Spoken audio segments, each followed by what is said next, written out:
internetda ham qo'pol aytganda axlat ma'lumotlar juda ham ko'p. Bu non qizim, biz buni taomlar bilan iste'mol qilamiz. Agar nonni achigan ovqatlar yoki qo'polroq aytsak axlatlar bilan, xabis narsalar bilan yeb ko'r desa, iste'mol qila olasanmi? Yo'q. O'zi nonni yoniga hech qachon axlat, xabis narsalarni yaqinlashtirmaymiz, to'g'rimi?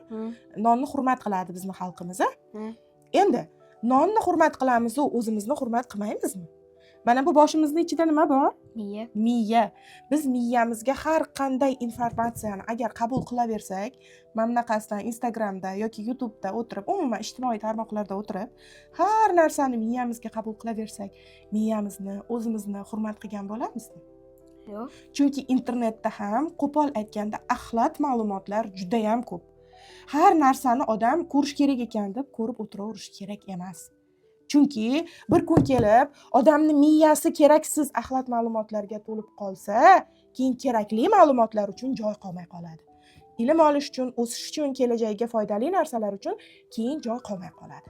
Shuning uchun mayli ko'rma deb tamoman taqiqlay olmaymiz, lekin o'zing aql va tafakkur doirangda oldin buni tushunib, kerakmi, kerak emasmi yoki ikkilansang kattalardan so'rab, keyin ko'rishga o'rgangin.